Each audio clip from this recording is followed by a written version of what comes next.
এখন আমরা নামাজ পড়ি কার জন্য? আল্লাহর জন্য। তো পশ্চিম দিকে ফিরেন কেন কিবলার দিকে? আইনামা তুওয়াল্লু ফাসাম্মা ওয়াজহুল্লাহ, যেদিকে ফিরো সেদিকে তো আল্লাহ দিক।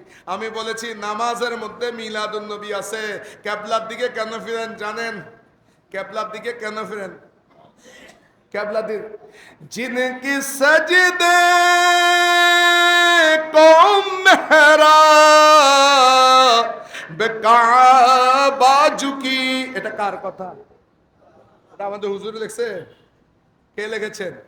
আমাদের যিনি ইমাম, ইমামে আহলে সুন্নাত আজিমুল বরকত শাহ ইমাম আহমদ রাজা খান ফাজিলে বেরলভী রহমতুল্লাহ আলাইহি, বলুন সুবহানাল্লাহ। जिनकी सजदे को मेहरा बेकाबा झुकी, उन भूखी लताफत पे लाख मुस्तफा जाने रहमत शम्ए बज में।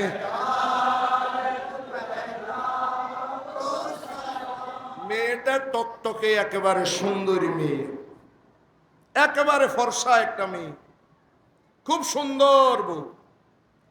কিন্তু মেয়েটার গালে যদি একটা কালো তিল থাকে, ওই তিলটা কালো, তিলটা কি তখন আর কালো থাকে না, আর সৌন্দর্যকে বাড়ায় দেয়? একটু জোরে বলুন না। সৌন্দর্যকে বাড়ায় না কমায়? আরে সুন্দর একটা মেয়ে, ফুটফুটে মেয়ে, ওই মেয়েটার গালের মধ্যে যদি একটা তিল থাকে, তিলটা কি কালো না সাদা? আপনারা তো কালো মেয়ে দেখতে পারেন না, কিন্তু তিল যদি কালো হয় তখন সৌন্দর্য কি বাড়ে না কমে? আরে চাঁদের চাইতেও সুন্দর, আল্লাহর সৃষ্টির সবচাইতে সুন্দর ওই মহান সত্তা রসুলে খুদা সাল্লাল্লাহু আলাইহি ওয়াসাল্লাম যখন মা আমেনার কোলের মধ্যে চলে এসেছে, তখন মা আমেনার কোলের এই সুন্দর চাঁদের মতন সেই সন্তানটার ওই দুইটা ভ্রু কালো রঙের চিকন, সেই ভ্রুটা এত চমৎকার লাগছে, সেই চমৎকারের দিকে আকৃষ্ট হয়ে খানায়ে কাবা আর বরদাস্ত করতে পারেন নাই। খানায়ে কাবার একটা মেহরাব আমার নবীর দিকে সিজদা করেছে।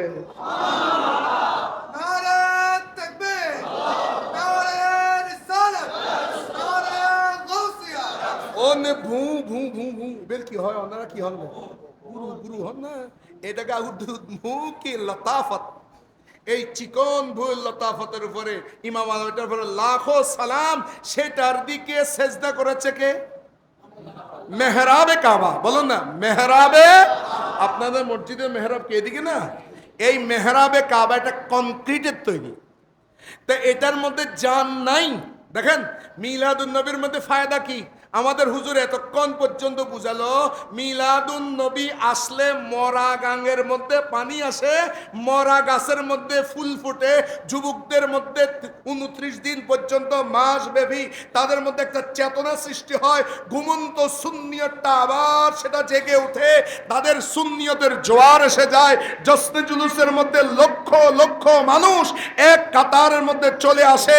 কত বাঁধ আছে, কত বাধা আছে, কোনো বাধা কেউ মানে না। সকলের মধ্যে একটা যেন একটা স্পিরিট এসে যায়, মানুষ মরে যায় কিন্তু তারপরও জশ্নে জুলুস ছাড়ে না। এই স্পিরিটটা কোত্থেকে আসে? তাই মিলাদুন নবী এসে মরা কলবের মধ্যে জান এসে যায়। যেভাবে খানায়ে কাবা তো কনক্রিটের তৈরি, এটা সেজদা দিল কেমনে? এটা সেজদা দিল কেমনে? উস্তনে হান্নার মধ্যে হেলনানা দিয়েছে, বলে নাই তো এই উস্তনে হান্না তুমি জিন্দা হয়ে যাও। কিন্তু উস্তনে হান্নানা আল্লাহর নবী অর্ডার করে নাই, সরকারের সাথে লাগছে মাত্র জান এসে গেছে।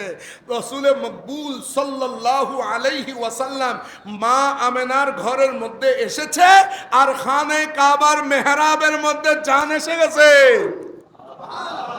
কারণ খানায় কাবা জানেন আমার ত্রাণকর্তা এসে গেছে, সেই জন্য খানায় কাবা সেই দিন মেহরাবে কাবা নবীর দিকে ঝুঁকেছে, সিজদা করেছে।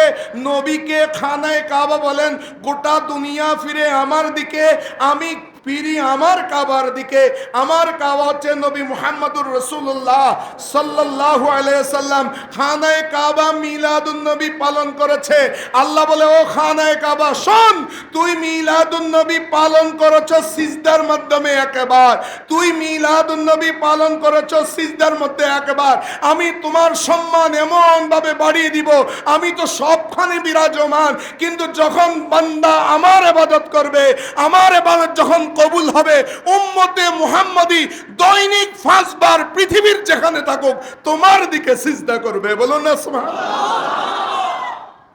এ তাজিমে কাবা কেন? খানায়ে কাবা, কাবার দিকে আপনারা সিজদা করেন, এটা মিলাদুন নবী সাল্লাল্লাহু আলাইহি ওয়াসাল্লামের কারণে।